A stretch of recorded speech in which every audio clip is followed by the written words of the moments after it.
안녕하세요. 열린요양보호사 교육원 강사 안상희입니다. 오늘은 요양보호 개론에 대해서 학습하겠습니다. 첫 번째, 요양보호 대상자 이해. 노인의 호칭에 대해서 알아봐야 되는데요. 노인이라 하면 나이 든 사람에 대한 일반적 호칭을 말합니다. 노년이라 함은 노인의 부정적 의미를 줄이기 위해 사용하고요. 어르신이라는 호칭은 중립적 의미로 사회복지 실천 현장에서 사용합니다. 현장에서 방문 요양을 나가시면은 우리는 노인에 대해서 어르신이라는 호칭을 사용합니다. 나이가 들면서 신체의 세포, 조직, 전체적인 기능이 저하되는 과정을 겪게 되는데 이것을 우리는 노화라고 합니다. 노화가 진행되어 일정 수준 이하의 신체적, 심리적, 사회적 능력에 이르거나 기능이 감소된 사람을 우리는 노인이라고 하죠. 그러면 노인과 노화 과정에 있어서 노인의 기여 부분을 보게 되면요. 노인은 경제적 기여, 그래서 산업화를 통한 경제 성장에 기여하였고, 그 다음 정치적 기여, 그러면 민주화에 기여하였고, 그리고 사회적 기여, 그러면 사회 문화적 발전에 기여하였다. 그럼 기여보다는 노인에 대한 보상 부분을 잘 알아두셔야 합니다. 자, 노인에 대한 보상이라고 하면 특히 경제적 보상, 그러면 공공시설의 이용요금 감면이 있겠습니다. 그래서 교통시설, 공원, 박물관을 이용하실 때 노인에 대해 이용요금 감면하는 것. 그 다음 노인복지관이나 경로당을 이용하면 여가활동, 노인공경, 노인복지 서비스 이런 것들로 경제적 보상을 지원하고 있죠. 그리고 제도적 보상, 그러면 사회보장제도를 통해서 노소득 보존이나 질병치료와 예방 같은 이러한 제도적 보상을 하고요. 그리고 정치적 보상 잘 알아두세요. 우리나라가 어버이날을 지정하고 노인의 날을 지정한 건 노인에 대한 어떤 보상이냐, 그러면 정치적 보상이 답이죠. 그리고 지적, 정신적, 문화유산의 전수, 노인에 대한 보상 정리해 두세요. 세 번째, 노인의 건강한 노화. 그래서 노화의 긍정적 측면을 보면은 첫 번째, 노인은 수준 높은 동기부여를 통해 직무를 수행할 수 있고 의사결정에서도 신중하여 실수가 적고 사고력에서도 뒤지지 않는다. 세 번째, 중요한 정보를 추출해낼 수 있는 능력이 뛰어나다라는 거. 그러면 건강한 노화를 만들기 위해서는 어떻게 해야 되냐? 첫 번째, 중요한 영양 섭취, 그리고 적절한 운동, 뇌를 자극하는 활동과 만성질환, 질병 유무를 확인하고 신체 기능에 적합한 운동을 해야겠죠? 그리고 사회적 관계도 유지하고 생산적 활동을 해야 된다. 건강한 노화를 만들기 위해서 어떻게 해야 되는지 4가지 정리했습니다. 그러면 지금부터 우리가 중요하게 알아두셔야 되는 부분이 노년기 특성입니다. 노년기 특성에는 신체적 특성, 심리적 특성, 사회적 특성이 있습니다. 첫 번째 신체적 특성, 그러면 세포의 노화, 세포가 늙어간다라는 표현이죠. 뼈와 근육이 위축이 되고 등이 굽고 키가 줄어들고 그리고 피하 지방이 감소하여 주름이 많이 진다. 여기서 피하 지방이 증가, 그러면 틀렸겠죠? 그리고 면역 능력의 저하, 면역 능력이 저하가 되면 질병이 발생할 경우 급격하게 악화가 된다. 그래서 감기로 인해서 폐렴, 그로 인한 폐혈증으로 이루어질 수 있는 게 면역력이 저하되기 때문입니다. 그리고 잔존 능력의 저하, 그러면 잔존 능력이라 함은 신체에 남아있는 능력입니다.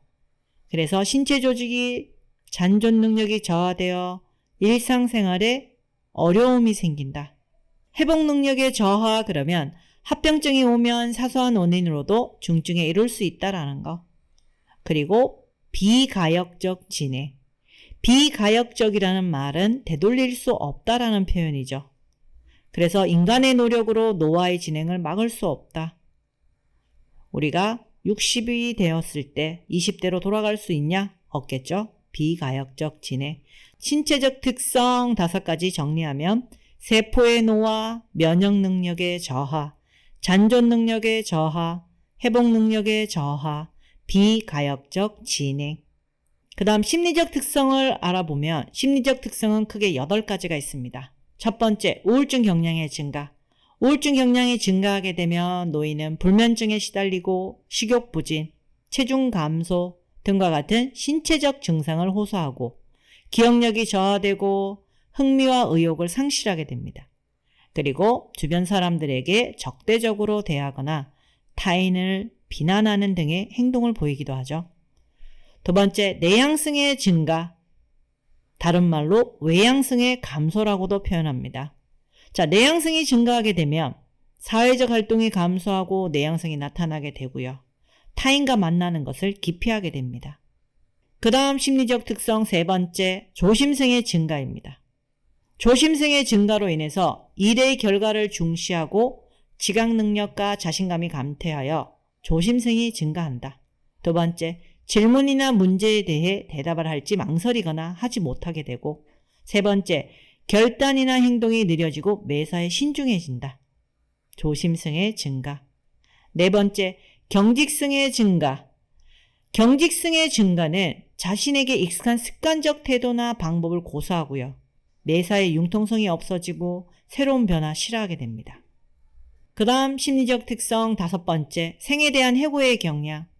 생에 대한 해고의 경향은 첫 번째, 자신이 지나온 일생의 여러 요인들을 떠올려보며 응어리졌던 감정을 해소하게 되고, 두 번째, 실패와 좌절에 담담해지며 다가오는 죽음을 평온한 마음으로 맞게 해준다. 그리고 심리적 특성 네 번째, 친근한 사물에 대한 애착심. 자, 오랫동안 자신이 사용해 오던 친근한 사물에 대해 애착이 강해지고, 애착으로 인해서 지나온 과거를 회상하거나 마음의 안락을 찾는 데 도움이 되겠죠. 일곱 번째, 유산을 남기려는 경향이 있습니다. 자신이 이 세상에 다녀갔다는 흔적을 후세에 남기고자 하고, 두 번째, 자신이 가치 있는 삶을 살았다는 것을 인정받고자 하기 때문에 유산을 남기려는 경향이 있다. 그리고 여덟 번째, 의존성의 증가. 신체적 기능이 저하되고 경제적 능력을 상실하여 신체적, 경제적 의존을 하게 되고요. 그리고 중요한 사람을 상실함으로 인해 사회적, 심리적, 정서적으로 의존하게 된다. 그 다음 노년기 특성, 사회적 특성에 해당되는 것은 첫 번째, 역할 상실. 은퇴로 인해 사회적 역할이 상실되고 그로 인해 가장으로서 역할과 어머니로서의 역할을 잃게 되어 심리적으로 위축되기도 하죠. 그리고 경제적 빈곤, 그러면 연금이나 노후 자금이 없는 경우에 경제적 빈곤에 놓이게 되기도 하죠. 그리고 유대감의 상실, 직장에서 퇴직하면서 사회적 관계도 줄어들고 고독감과 우울감이 증가하여 자살까지 발생할 수 있다. 사회적 특성 세 가지 정리해 두세요. 자, 사회적 특성 마지막으로 사회적 관계가 위축된다. 만성질환은 신체적 기능을 쇠퇴시키고 사회적 관계에서도 부정적으로 작용하게 됩니다. 그래서 사회적 특성 네 가지 정리해 두세요. 그 다음 가족관계 변화와 노인 부양에 있어서 첫 번째, 노인 거주 형태의 변화가 있습니다. 우리가 기혼자녀와의 동거는 줄어들고 혼자 살거나 노부부만 사는 세대가 늘어나는 추세이죠. 그래서 가족관계 변화를 보게 되면 첫 번째, 부부관계입니다. 부부관계는 남편의 퇴직으로 부부간의 관계가 동반자로 전환된다. 우리가 예전에는 남자는 하늘, 여자는 땅 이런 표현을 했으면 요즘은 부부관계가 동반자적 관계, 대등한 관계로 전환되었다고 합니다. 두 번째, 배우자와 사별하는 경우 죽음이 현실화되면서 심한 허무감, 절망감, 고독감을 느끼게 되는데요. 우리가 노인이 되어 심한 허무감이나 절망감, 고독감을 느끼게 될 때가 언제이냐라고 물어보면 배우자와 사별한 경우. 그래서 배우자 사별에 대한 적응 단계를 보면은요. 첫 번째, 상실감의 시기, 우울감과 비탄, 그래서 상실감을 느끼게 되고요. 두 번째는 배우자 없는 생활을 받아들이고 혼자 된 사람으로서의 정체감을 지닌다, 머물러 있게 된다라는 거예요. 세 번째는 이제 혼자 사는 삶을 적극적으로 개척해 가셔야겠죠. 그래서 배우자 사별에 대한 적응 단계는 3단계, 첫 번째 상실감, 두 번째 정체감, 세 번째 개척감입니다. 그 다음 가족관계 변화에서 부모-자녀 관계는 어떻게 바뀌었냐? 빈둥지 증후군, 그래서 자녀가 독립한 후 슬픔, 외로움, 상실감을 겪게 되는데 우리가 이것을 빈둥지 증후군이라고 합니다. 그래서 노후의 빈둥지 증후군의 기간이 길어진다라고도 표현하죠. 그리고 수정학대 가족, 그러면 노인 부모가 자녀와 근거리에 살면서 자녀의 보살핌을 받는 가족 형태. 최근에 우리가 만들어진 가족 형태는 그러면 수정학대 가족이겠죠. 노인 부모가 자녀와 근거리에 살면서 자녀의 보살핌을 받는다. 그리고 고부관계는 어떻게 바뀌었냐? 고부 갈등이 완전히 사라지지는 않았습니다. 그러나 많이 완화된 상태죠. 첫 번째, 바람직한 고부관계 유지를 위한 역할관계 재정립과 가치관을 공유하게 되고요. 아들과 며느리에 의존하기보다는 삶을 활기차게 살아가기 위해 노력하고 있습니다. 그 다음 가족관계 변화에서 조부모와 손자녀 관계입니다. 손자녀는 노년기에 있는 노부모에게 활기와 탄력을 제공하고 노인은 손자녀의 긍정적 자아 형성에 기여한다. 특징 잘 알아두세요. 그 다음 형제자매 관계. 노년기에 중요한 사회적 지지가 되고 심리적 안정을 공유한다라는 거. 자, 마지막으로 가족관계 변화와 노인부양에 있어서 노인부양 문제와 해결 방안을 알아두셔야 되는데요. 그러면 노인이 되면 4가지 겪는 고통이 있습니다. 첫 번째 빈곤, 두 번째 질병, 세 번째 고독, 네 번째 무의. 빈곤, 질병, 고독, 무의. 그러면 이러한 노인이 겪는 문제점들을 어떻게 해결해야 하나? 보시면 첫 번째, 공적 부양과 사적 부양을 협력적으로 병행해야 합니다. 공적 부양이라고 하면 노인 복지 서비스라든지 장기요양 보험제도 같은 거. 사적 부양이라고 하면 본인이나 가족의 보살핌, 이런 것들을 우리가 사적 부양이라고 하죠. 그래서 공적 부양과 사적 부양에 협력적으로 병행해야 한다.